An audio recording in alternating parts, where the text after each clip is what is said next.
justiça, o criminoso não diz a verdade. A sentença proferida pela Justiça em 18 de abril de 2017 ressalta que Marcinho VP é parte integrante da sangrenta facção criminosa vulgarmente conhecida como Comando Vermelho. Um tomador de decisão com domínio final das ações delitivas dos integrantes do tráfico. Sua liderança é incontestável pelos chefes do tráfico nas comunidades sob domínio do Comando Vermelho, que a todo tempo reverenciam. Ainda existe, sem dúvida nenhuma, uma correia de transmissão de dentro para fora dos presídios. Aliás, as facções foram criadas dentro dos presídios e estenderam seus tentáculos para fora. Então, não há dúvida nenhuma de que da prisão hoje saem ainda muitas ordens para comandar ações. Mas isso não significa que a estrutura seja fechada, piramidal. No caso do Comando Vermelho, muitos continuam mandando alguma coisa, apesar de estarem quase que incomunicáveis. O Marcinho VP, por exemplo, em presídio federal, mas ele continua dando palpite. Agora, o NEM é um que perdeu o poder. Mas não é no tráfico de drogas que está o peso da pena de Marcinho VP. Segundo a Justiça, ao ser condenado como mandante de um duplo homicídio, foi sentenciado a 36 anos de cadeia. Agora, você está preso por ter sido mandante de um duplo homicídio, né? Quem você mandou matar e por quê? Eu me encontrava preso já, né? Quando eu fui acusado desse duplo homicídio, eu já me encontrava preso já há alguns meses em Bangu.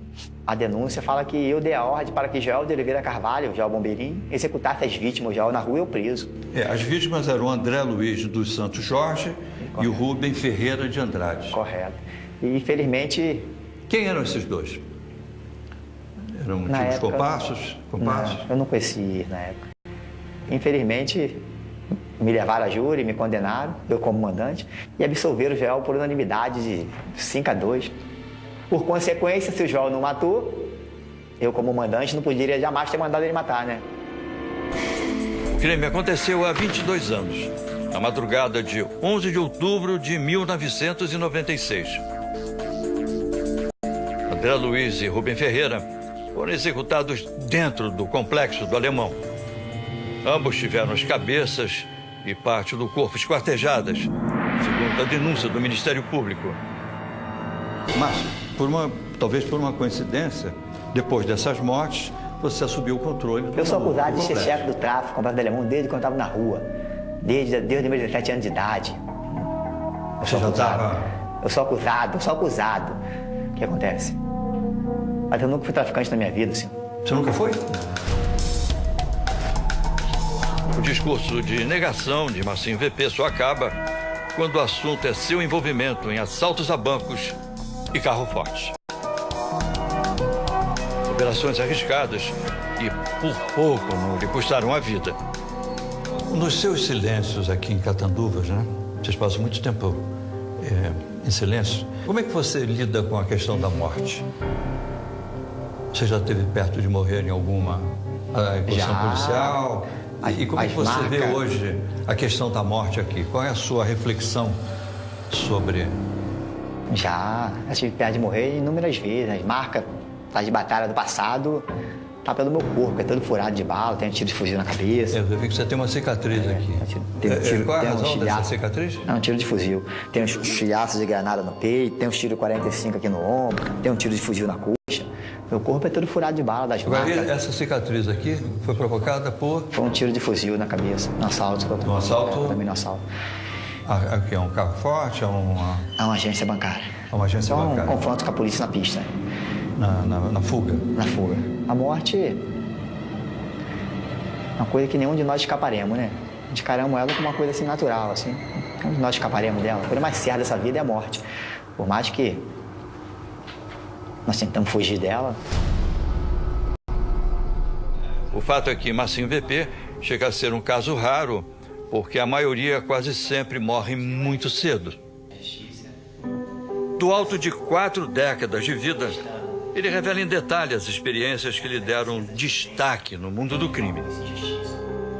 Houve caso de você ter cometido um assalto a banco, ser preso em seguida, ter feito um acerto com a polícia eles ficaram com o dinheiro e soltado? Já houve casos, nós acabamos de assaltar um carro forte, ali no Lago do Jacaré ali, subi pro Morro da Mangueira com os malotes. E logo na sequência, dá tempo, acabar de chegar na Mangueira, já 2 helicópteros já sobrevoando, o bonde espalhar, e o malote ficar guardado numa casa, e o bonde espalhar para outra. E a própria polícia prendeu alguns irmãos numa das casas e o malote desapareceu, né? Todo o dinheiro do carro forte desapareceu. Na delegacia só foi apresentado suas armas, 3 mortos, que no caso veio a falecer no confronto na casa. A polícia do Rio de Janeiro se negou a responder às acusações de Marcinho VP. Alegou não poder comentar fatos que teriam acontecido sob outra administração. Você passou metade da sua existência preso, né? Atrás das grades. Quem está hoje na cadeia? O Marcinho VP ou o Márcio Nepomuceno? Márcio Nepomuceno. Marcinho VP faz parte do passado. Quem está na cadeia hoje é o Márcio Já era. Nepomuceno. Pretendo, né? O homem que sonha com a liberdade já teve desejos bem mais modestos. Nascido em Vigário Geral, aos 2 anos de idade mudou-se para São João de Meriti, na Baixada Fluminense. Cursou até a 5ª série do ensino fundamental. Aos 9 anos, abandonou os estudos para ajudar no sustento da casa. Vendi limão na feira, vendi bala no trem, fui jornaleiro, fui ajudante de padeiro, fui ajudante de mecânico, enfim, milhares, dezenas de outros empregos. A trajetória de dificuldades enfrentadas por Marcinho VP foi contada na autobiografia lançada recentemente. Você conta no livro que roubava para comprar roupas de marca, né? Você acha que esse tipo de desejo, ele justifica os crimes que você cometeu? Justificar não justifica, mas na nossa puberdade, assim, principalmente, o nosso sonho de consumo maior não é nenhuma riqueza, não é materialidade nenhuma, é poder se vestir melhor para ficar um feio melhorado, é uma roupa da moda, da marca na época, né? Esse é o nosso sonho de consumo na nossa puberdade. Assim, não é ficar rico. Mas o que faz um garoto humilde, trabalhador, optar por um caminho sem volta no mundo do crime? Como foi essa sua transição de pequenos furtos para crimes mais graves, como, por exemplo, o sequestro? Não, eu nunca sequestrei ninguém. Foi acusado de sequestro na época, mas eu acho um crime muito bárbaro, muito... assim, causa muito sofrimento, não só a vítima, como a família da vítima. Qual era a sua especialidade clínica, então? Eu era assaltante, via de assalto. Via de assalto a banco, carro forte. Marcinho assume meia dúzia de assaltos a carros fortes e roubos a 4 agências bancárias. Como era assaltar um carro forte? Exigia muito planejamento? Como era?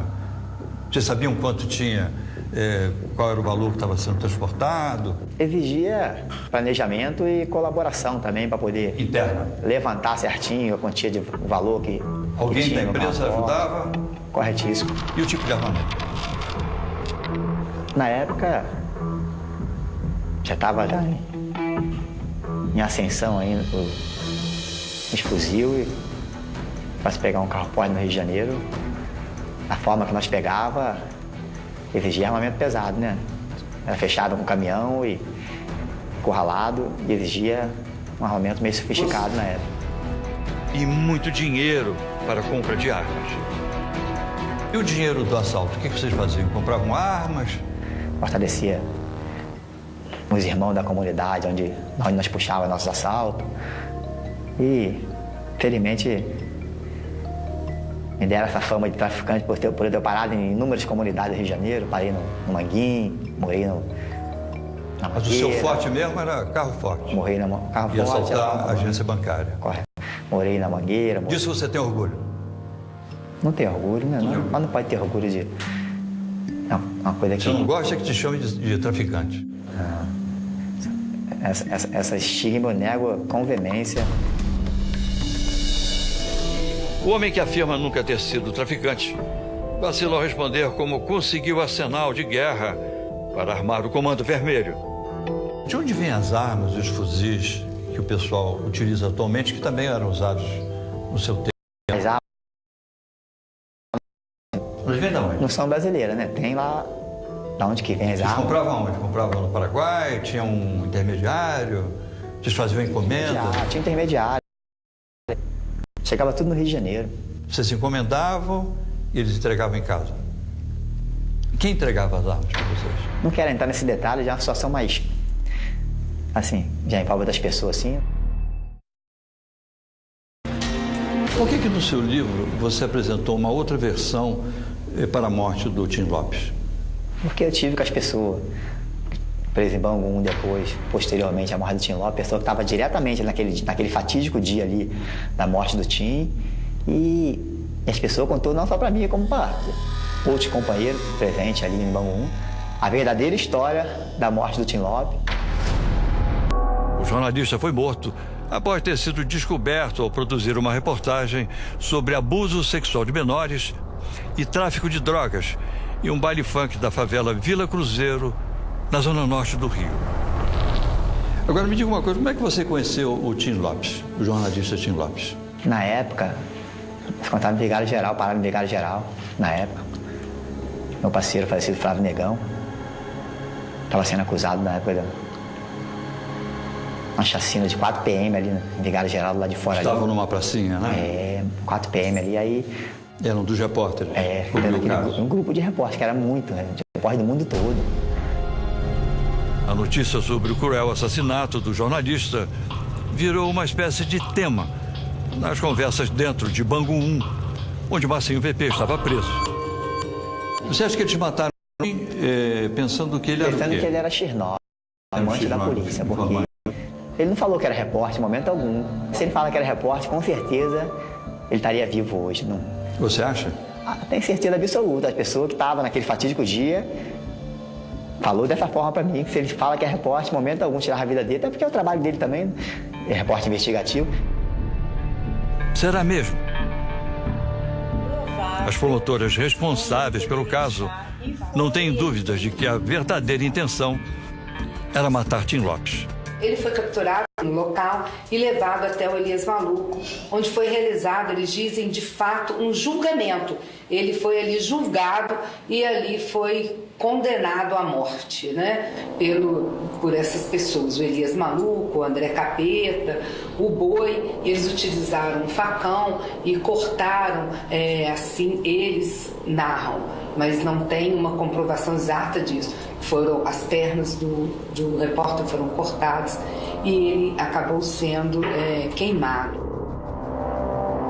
2 meses depois do crime, a polícia encerrou um inquérito sobre o assassinato. 9 bandidos ligados ao narcotráfico foram indiciados pelo crime e acusados de homicídio qualificado, formação de quadrilha e ocultação de cadáver.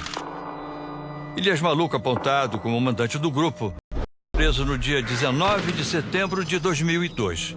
Então você acha que a polícia induziu o judiciário a erro nas investigações do caso do Tim Lopes? O judiciário a erro, uma das maiores covardias do caso do Tim Lopes, foi a polícia ter dado um enterro a ele que sequer era dele. Tipo assim, enganaram a imprensa, enganaram a família do Tim Lopes e induziram a justiça a erro. De acordo com o que ele ouviu dos companheiros de prisão, Tim Lopes teria sido executado a tiros. Eles disseram também que o corpo do jornalista foi jogado no rio. Ele morreu no micro-ondas, como... Segundo as pessoas que estavam presentes naquele fatídico dia, não, né? Como? Porque não se encontrou o corpo do Tim? Correto. Só a câmera ali reduzida a praticamente cinza, material retorcido. Segundo as pessoas, o corpo do Tim foi deslavado no Rio Varetimbó, né? Foi o quê? Foi deslavado no Rio Varetimbó. Jogaram o corpo no Varetimbó? Mas aí já teria aparecido, né? Deram um enterro para ele que não era dele. Uma história montada pela polícia, encampada pela imprensa, que não é a história real. Eu falo isso com convicção, ouvi da boca de pessoas que estavam presentes no fatídico dia, não é de ouvir falar, é diferente. Então eu falo com pessoas firmes que não tem necessidade de contar mentira para nós, que não está interrogando eles nada, nós não é polícia, não tinha necessidade de mentir para nós. Apesar de defender com veemência uma outra versão para o assassinato, Marcinho VP não consegue comprovar o que diz. Tenta fazer isso por meio de uma suposta testemunha do caso, citada na autobiografia do criminoso. O que realmente aconteceu nesse dia foi isso. Que ele foi abordado por esses dois traficantes com placa preta, levaram ele para o interior da comunidade e ele foi ser executado no mesmo momento. O senhor estava próximo do jornalista quando ele foi abordado por esses dois traficantes? Não, não estava próximo não.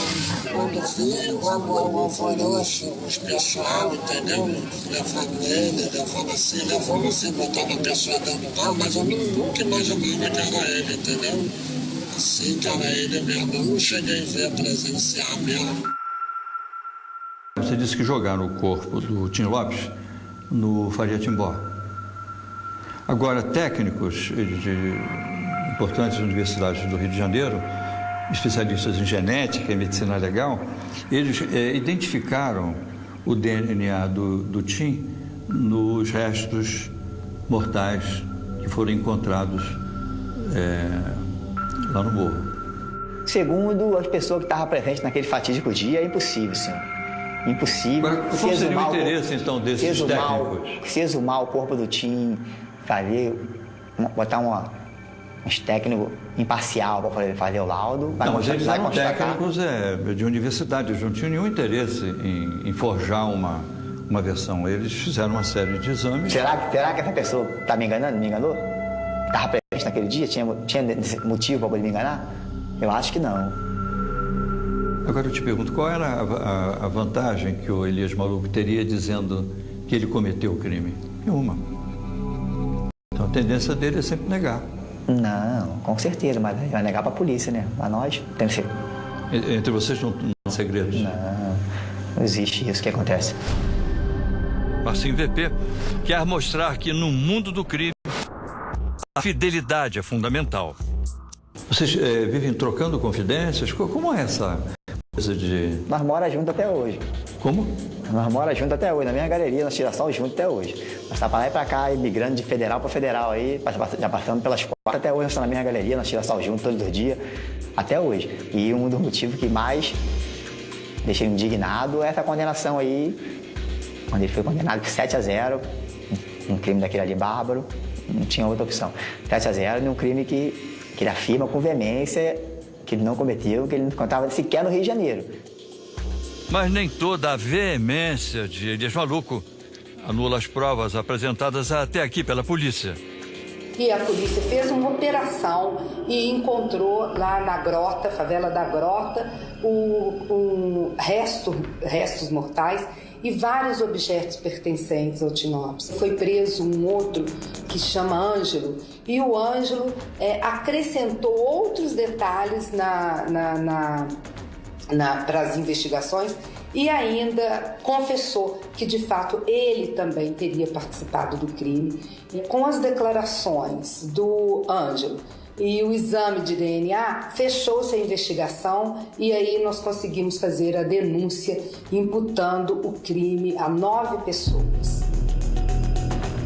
Parabéns ao trabalho aí do Domingos Meirelles, de toda a equipe que fez essa entrevista. Agora, é inacreditável, o rapaz é condenado, o sujeito é condenado por tráfico de drogas e não gosta de ser chamado de traficante, vamos chamar do quê?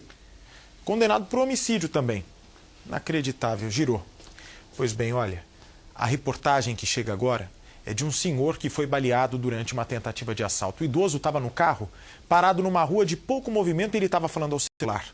3 bandidos em outro carro viram esse idoso, eles vão estacionar o carro, 2 vão a pé e assaltam esse senhor. Quando o trio vê o idoso chegando, me dá a imagem, por favor, olha só.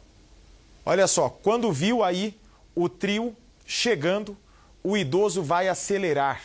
O idoso acelera e perde o controle da direção e bate num poste.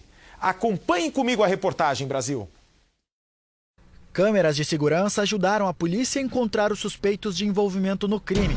Um homem de 65 anos estaciona o carro para atender o telefone em uma rua pouco movimentada, no bairro Canudos, em Novo Hamburgo. Logo à frente, na esquina, o carro dos criminosos passa e avista o alvo do assalto. Os assaltantes estacionam o carro a alguns metros da vítima. 2 indivíduos descem do carro e andam pela rua até chegar no veículo onde estava a vítima. A dupla atravessa a rua e anuncia o assalto. Assustado, o idoso acelera o veículo na tentativa de fugir. Os criminosos atiram e acertam o motorista, que perde o controle do veículo. Bate em uma placa de sinalização, um poste e no muro de uma escola. Os criminosos vão até o carro de onde vieram e fogem do local com a ajuda de um terceiro envolvido. Já se passou quase um mês que aconteceu a tentativa de latrocínio e a vítima segue internada no Hospital Central de Novo Hamburgo. O estado de saúde do idoso é crítico. Ele ficou gravemente ferido após a colisão do veículo. A polícia identificou e prendeu os 3 suspeitos de envolvimento no crime: Adriel Rosa da Silva e Jonathan Bueno Ribeiro, ambos com 22 anos, e Gabriel Silva da Veiga, de 20. Os 3 possuem antecedentes criminais. O carro utilizado para a ação pertence a um dos criminosos e ajudou os investigadores a encontrar o trio. Já era um veículo que vinha praticando assaltos na região. Inclusive, a gente já sabia quem era e já tinha indiciado o dono desse veículo por roubo uma semana atrás. Esse indivíduo é bastante perigoso, periculosidade muito alta, tem passagens por homicídio, por roubos, tráfico de drogas, porte ilegal de arma. É um indivíduo que é natural de Porto Alegre, mas ficava em Canoas, praticou vários homicídios em Canoas também. Era integrante de uma facção criminosa daqui. Os 3 indivíduos seguem presos na delegacia e vão ser encaminhados para o presídio assim que as vagas no sistema prisional forem liberadas. Agora vejam esse caso que chegou agora comigo, eu divido com o senhor e com a senhora. A Luciana, ela é uma diarista, pensa numa pessoa que faz de tudo para manter o casamento com José. Ela perdoou, acredite o senhor, acredite a senhora, 3 traições. Mas um dia o José sai de casa e vai morar com a amante. Pouco tempo depois, ele tenta voltar para a Luciana, mas é claro que a Luciana não quis largar, não é? Não quis largar. Então a Luciana não aceita e passa a ser ameaçada por ele. No dia do crime, Luciana foi a uma festa com a família. Na volta para casa, vem para mim, por favor, o grupo é surpreendido por José.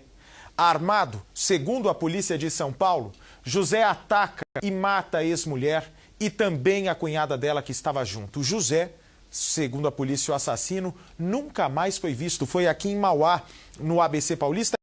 Quem é o repórter? A nossa Grace Kelly, a Grace Abdu, ela entrou no caso. Vamos ver juntos.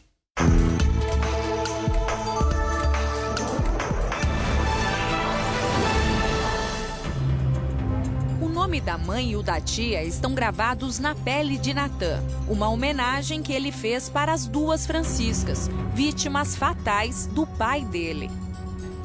Essa é a minha mãe, a Luciana, e essa é a minha tia, a Zeneide.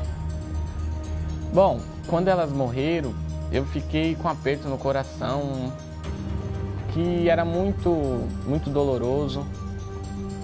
Aí eu peguei e pensei, falei, eu acho que eu vou fazer uma tatuagem. Aí eu peguei e fiz o nome das 2. Depois dessa tragédia familiar, o rapaz, de apenas 17 anos, já não considera mais José Derivaldo como pai. Para mim, ele não é meu pai. Não é.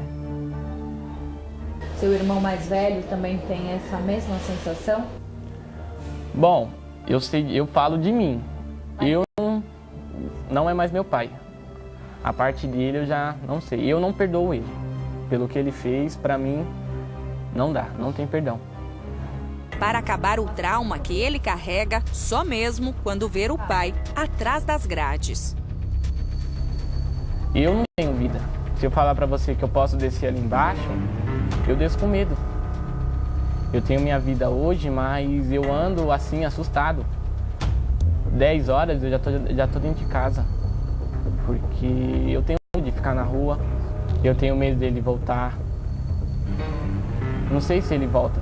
Ele, depois que minha mãe foi enterrada, ele ligou pro meu irmão mais velho e perguntou que minha mãe tinha conseguido levantar do caixão. Como uma pessoa pode dizer um negócio desse? Naquele dia acontecia uma grande festa em família aqui nesta casa que fica em Mauá, na Grande São Paulo. Todos comemoravam o aniversário de 55 anos da dona Terezinha. Ela é tia de Luciana. Aqui também estavam presentes os 3 filhos da Luciana, entre eles o Natan, que é o do meio. Primos, tios, todos comemoravam. Eram mais de 100 pessoas. Mas por volta da 1 da manhã, quando o José chegou, ainda tinha um grupo de pelo menos 30 pessoas aqui no local. A festa estava acabando e ninguém da família podia imaginar que aquela comemoração acabaria em uma tragédia. Uma cena que nenhum deles vai conseguir esquecer. Ele só esperou dar uma distância de 500 metros. Quando ele viu que só acompanhou um homem, ele falou, acho que agora é a hora de aproveitar da situação, né? Só foi um homem acompanhado e ele foi. Quando chegou no caso, segundo a irmã dela que estava no caso, que não foi assassinada e viu, pediu para a Luciana entrar no carro. E ela falou, não vou entrar no seu carro. E o cunhado dela falou, como é conhecido como Júnior, ela não vai entrar no carro. Ele já o carro só esfaqueando, primeiro foi ele que já começou a esfaquear. José estava separado da diarista Luciana há cerca de 8 meses e ele até estava morando com outra mulher. José já havia feito isso em outras 2 situações, mas Luciana não quis perdoar mais uma vez o ex-marido, o traidor. Foram 18 anos de casada e daquela vez ela decidiu que queria seguir a vida, mas José era louco de ciúmes. Ele era muito ciumento. Não era normal uma coisa daquela. Não era normal. Tinha ciúme de qualquer coisa. De qualquer pessoa. Qualquer homem viesse falar com ela, ele já era muito ciúmes. Eu nunca vi um ciúmes daquele na minha vida. Mesmo sendo tão ciumento, José nunca havia agredido Luciana. Para os parentes dela, ele mostrava ser um ótimo marido. O ataque contra ela e mais 2 familiares surpreendeu a todos.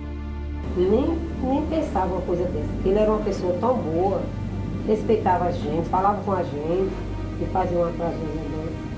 José chegou na festa pouco tempo antes de cometer o crime. Ele queria pegar o filho pequeno para passear. Luciana ficou muito nervosa com a aproximação dele e chegou a confessar para os familiares que estava com medo, porque já estava sendo ameaçada. Mas a mãe entregou o filho para que o pai passeasse. Foi pelo menos meia hora. Depois, José entregou o menino para a Luciana e perguntou para ela se estava tudo bem. Ela disse que sim e todos achavam que ficaria tudo bem, porque ele aparentemente teria ido embora. Mas José se escondeu um pouco mais à frente, dentro do carro, e só esperou Luciana sair. Ela estava dançando com o meu gêmeo, né, que é a irmã dela. Aí ela chegou chorando na cozinha. Aí falou assim, comadre, a festa acabou pra mim. Aí ela falou assim, por quê? Porque ele tá chegando aí. Por volta da 1h30 da manhã, Luciana saiu da casa da tia, ao lado da cunhada, do cunhado e também da irmã. Ela carregava o filho de 3 anos no colo. Quando o grupo estava mais ou menos nessa altura, a cerca de 200 metros da casa, o José se aproximou de carro, parou ao lado do grupo e ordenou que Luciana entrasse com o filho dentro do veículo. Mas ela recusou. Muito contrariado, ele desceu do carro já pronto para atacar. O primeiro a ser golpeado foi o cunhado de Luciana. Foram 2 golpes. Logo em seguida, ele foi em direção à ex-mulher e começou a golpeá-la várias vezes. Quando a cunhada se aproximou para tentar socorrê-la, também foi atingida mais 2 vezes. A criança estava já longe com a irmã de Luciana. Ela foi protegida para que ela também não fosse atacada. No meio dessa confusão, uma pessoa se aproximou do carro e tirou a chave do contato para que José não conseguisse fugir. A única forma que ele tinha era fugir a pé. Luciana já não tinha mais jeito de ser socorrida. Ela não resistiu e aqui mesmo faleceu. Os familiares, quando foram mexer no carro, encontraram o tanque cheio, uma carteira com cerca de R$500 dentro, o que indicou para todos que José já planejava o crime e ele queria fugir para longe. Francisca Margarida, a cunhada de Luciana, não resistiu aos ferimentos e morreu no hospital. Francisco Enésio ficou internado e até hoje carrega as sequelas do ataque. Segundo a Polícia Civil de Mauá, a prisão preventiva de José já está decretada e ele é considerado um foragido da justiça. A equipe de investigação aqui do 4º DP já o procurou em 3 endereços na cidade de Guarulhos, onde ele morou. E também existem informações de que ele estaria escondido na casa de parentes na região norte do país. Por isso, a polícia precisa de informações que possam ajudar a localizá-lo e pede que, se alguém reconhecer a foto de José, que faça uma denúncia anônima. José é mecânico especializado em retroescavadeira, o que, segundo a Polícia Civil, facilita que ele consiga um emprego em grandes obras ou em locais de difícil acesso, para prendê-lo só mesmo com alguma pista. Se ele tivesse preso, eu conseguiria viver minha vida. Eu conseguiria sair, voltar ao horário que eu quero, mas eu não posso. Porque eu saio do serviço, venho para casa, às vezes eu volto tarde, eu venho com medo. O filho de Luciana tenta agora realizar o sonho da mãe, construir uma casa no terreno que ela tanto sonhou comprar. E em memória das vítimas, Natan precisa tentar ter uma vida tranquila, ao lado da família que ele pretende ter. Eu quero mais justiça, porque o que ele fez com a minha tia, com a minha mãe e com o meu tio deixou ele na UTI, não é certo. Ninguém pode tirar a vida de alguém desse jeito e sumir. Amanhã é sábado, mas nós estaremos juntos, não é, se Deus quiser, na edição de sábado do nosso Cidade Alerta. Fique agora com os 10 mandamentos. Amanhã, então, nos encontramos aqui, 15 para 5 da tarde, no horário de Brasília. Tchau, minha gente. Até lá.